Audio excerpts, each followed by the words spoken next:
भगवान शिव आदि अनन्त निर्गुण र निराकार हुनुहुन्छ। सम्पूर्ण ब्रह्माण्डमा भगवान शिवको बारेमा नजान्ने मानिसहरू छैनन् भन्दा पनि हुन्छ। तर भगवान शिवको शाश्वत स्वरूपलाई जान्नु सबै व्यक्तिको बसको कुरा भने पक्कै होइन। हामी शिवलिङ्गको पूजा त गर्छौं, तर हामी मध्ये धेरैलाई शिवलिङ्गको वास्तविक अर्थ थाहा छैन। शिवलिङ्ग किन पूजनीय छ? शिवलिङ्गको आकार किन यस किसिमको छ? शिवलिङ्गको शाब्दिक अर्थ के हो र शिवलिङ्गबाट हामीलाई के बोध मिल्दछ? आज हामीहरू यस विषयमा चर्चा गर्दैछौँ।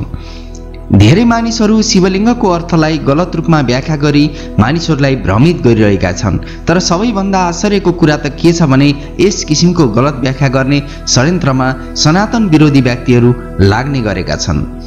यस्ता व्यक्तिहरूले शिवलिङ्गको निकै फोहोर व्याख्या गर्ने गरेका छन्। तर साँचो कुरालाई धेरै समय लुकाउन कसले पो सक्छ र?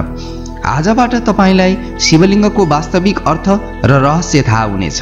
साथै यो कुरा पनि बताउने छौं कि शिवलिङ्ग नेपाल, भारत, चीन, इजिप्ट लगायतका देशमा पनि किन पूजनीय छ। सबैभन्दा पहिला हामी शिवलिङ्गको शाब्दिक अर्थ जान्नेछौँ। शिवलिङ्गमा शिवको अर्थ हुन्छ परम शुद्ध चेतना, परमेश्वर, परम तत्त्व र लिङ्गको अर्थ हुन्छ निशान, चिन्ह, प्रारूप, लक्षण, प्रतीक र शिवलिङ्गको अर्थ हुन्छ भगवान शिव परम तत्त्वको चिन्ह वा प्रतीक। अब यो कुरा पनि थाहा हुनु जरुरी छ कि संस्कृतमा जननेन्द्रियहरूका लागि सिस्टम शब्द प्रयोग हुने गर्दछ। लिङ्ग शब्दको प्रयोग कहीँ पनि भएको छैन। अब हामीहरू लिङ्गको अन्य अर्थहरू पनि जान्नेछौँ। लियते यस्मिन् इति लिङ्गमः। लिङ्ग पुराणको यस वाक्य अनुसार सारा संसारको उत्पत्ति र लय जुनमा हुन्छ त्यसलाई लिङ्ग भनिन्छ। शिव शास्त्रोक्त विचिनहस्य मेलनमा लिङ्ग मुच्यते। शिवपुराणको यस वाक्य अनुसार शिव र शक्तिको मेल नै शिवलिङ्ग हो। आउनुहोस् अब हामीहरू शिवलिङ्ग वास्तवमा के हो भन्ने कुरा जान्नेछौँ। शिवलिङ्गलाई जान्नका लागि हामीलाई शिव र शक्ति अथवा पुरुष र प्रकृतिलाई जान्न निकै जरुरी छ। शिव आगममा शिवलिङ्गलाई शिव र शक्ति भन्ने गरिन्छ। वेदमा शिवलिङ्गलाई पुरुष र प्रकृति भनिन्छ। विज्ञान यसलाई गड एन्ड एनर्जी भन्ने गर्दछ। विज्ञान भगवानलाई मान्दैन, तर पनि विज्ञान भन्दछ कि प्रकृति अथवा सबै भौतिक पदार्थ मूल रूपले एनर्जी नै हो र विज्ञानले हामीलाई सूत्र दिएको छ E=mc²। विज्ञानको प्रकृति अटोमेटिक छ भन्ने भनाइ पनि रहेको छ। यो दिनरात जन्म मृत्यु सबै प्रकृतिले नै गर्छ, ईश्वरको यसमा कुनै हस्तक्षेप छैन भन्ने विज्ञानको मत रहेको छ। जुन कि हाम्रो वैदिक धर्मले यदि प्रकृति अटोमेटिक छ भने यसलाई अटोमेटिक बनाउनेवाला पनि कोही छ भन्ने मत राख्दछ। सृष्टि निर्माणको सम्बन्धमा विज्ञानले हामीलाई बिग ब्याङको 3D दिने गर्दछ। तर बिग ब्याङ भन्दा पहिला के थियो त्यसबारेमा विज्ञान मौन रहेको छ। विज्ञानले हामीलाई बिना स्पेसको, बिना अवकाश कुनै कुरा सम्भव हुँदैन भने बिग ब्याङ कहाँबाट आएको थियो अथवा कहाँ भएको थियो भन्ने कुरा पनि बताउँदैन। तर हाम्रो वैदिक धर्ममा बिग ब्याङ भन्दा पहिला के थियो त्यसको पनि कुरा गरिएको छ। अब हामीहरू प्रकृतिको कुरा गर्छौँ। प्रकृतिको अर्थ हामीले देखिने कुराहरू मात्र होइनन्। प्रकृतिको अर्थ हुन्छ प्र प्लस कृति।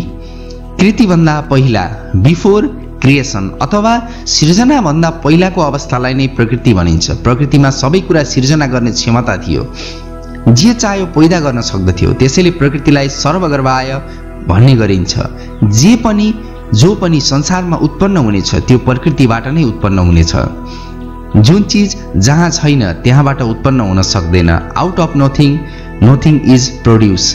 From zero can be zero produce. Something can produce something. यसको अर्थ हुन्छ कि केही कुराले नै केही कुरा उत्पन्न गर्दछ अथवा प्रकृतिले नै प्रकृतिलाई उत्पन्न गर्दछ। यसैले प्रकृतिलाई अनन्त भन्ने गरिन्छ। नासतो विद्यते भावो नाभावो विद्यते सतः। अथवा जुन चिज जहाँ छैन त्यो चिज त्यहाँबाट निस्कनै सक्दैन। यस्तो प्रकृति 3 गुणले युक्त छ, सत्व, रज र तमो गुण। जब यी चीजहरू साम्य अवस्थामा हुन्छन् दुनियाँमा कुनै चीज उत्पन्न हुँदैन, किनकि प्रकृतिमा जडता छ, यसमा चेतना छँदै छैन।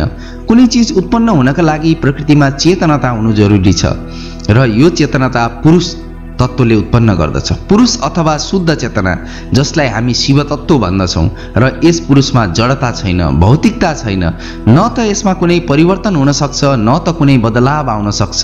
त्यो पहिलेबाट जस्तो छ त्यति बेलाबाट नै त्यस्तो छ, त्यो जहिलेबाट जस्तो छ त्यति बेलाबाट नै त्यस्तो छ। पुरुष एक शुद्ध चेतनाको रूप हो र शुद्ध प्रकाश हो। अब प्रकृति चाहन्छ कि म कुनै तरिकाबाट आफूलाई व्यक्त गरौँ, किनकि म भित्र प्रकट गर्ने शक्ति छ र बिना चेतना कसरी प्रकट गरौँ? बाटो थाहा छैन, अटोमेटिकता छैन र त्यो पुरुष सोच्दछ कि म को हुँ। त्यो कुरा जान्नको लागि मलाई कुनै यस्तो माध्यम चाहिन्छ कि म आफूले आफूलाई जान्न सकूँ। र जब पुरुष र प्रकृति, शिव र शक्ति, गौर र एनर्जीको संयोग हुन्छ तब सबै कुराहरू उत्पन्न हुन थाल्दछन्, सिर्जना हुन थाल्दछ, अणु आपसमा जोडिन थाल्दछन्, ब्रह्माण्ड बन्न थाल्दछ, देवी देवता प्रकट हुन थाल्दछन्,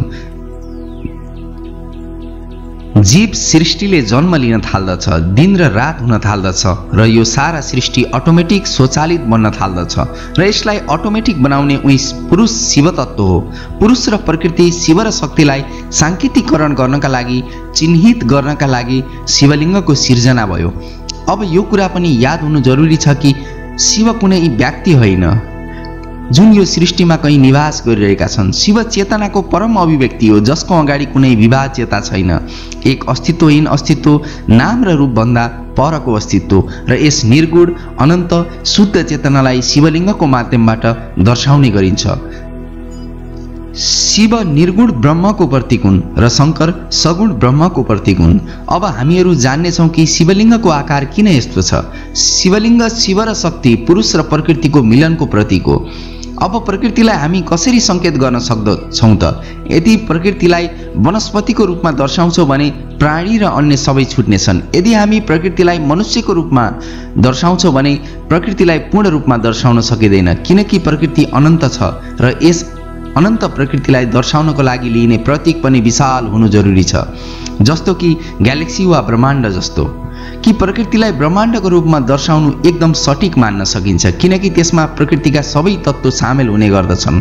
शिवलिङ्गको जुन तलको भाग छ त्यो प्रकृति हो, यसले ब्रह्माण्डको आकारलाई दर्शाउँछ, साथै भौतिक जगतलाई पनि दर्शाउँछ।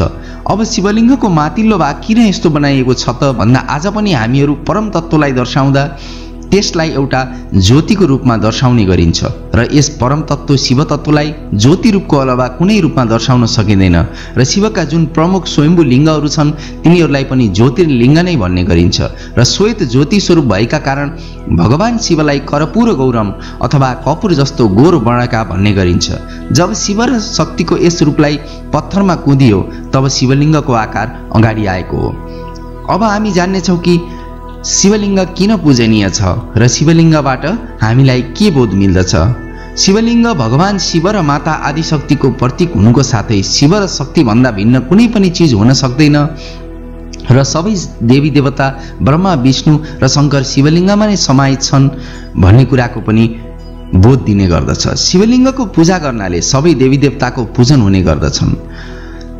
जब हामीहरू शिवलिङ्गलाई नमन गर्दछौँ तब त्यो पुरुष अथवा परम चेतनालाई नमन गरिरहेका हुन्छौँ। जसरी पुरुष अथवा शिव यस प्रकृतिको मध्यमा रहेर पनि प्रकृतिमा लिप्त हुँदैनन्, त्यसरी नै हामी जीव प्रकृति रूपी शरीरमा रहे तापनि प्रकृति रूपी संसारको मायाजालमा लिप्त हुनु हुँदैन भन्ने बोध शिवलिङ्गबाट मिल्दछ। हामी जीवबाट शिव बन्ने कोसिस गर्नुपर्छ र हाम्रो चेतनाको स्तरलाई माथि उठाउनु पर्दछ। भगवान शिव सनातन हुन्, सृष्टिको मूल कारण हुन्, आदि अनादि हुन्। सृष्टि रहे पनि शिव छन् र सृष्टि नरहे पनि शिव छन्। हर हर महादेव, जय शिव शङ्कर।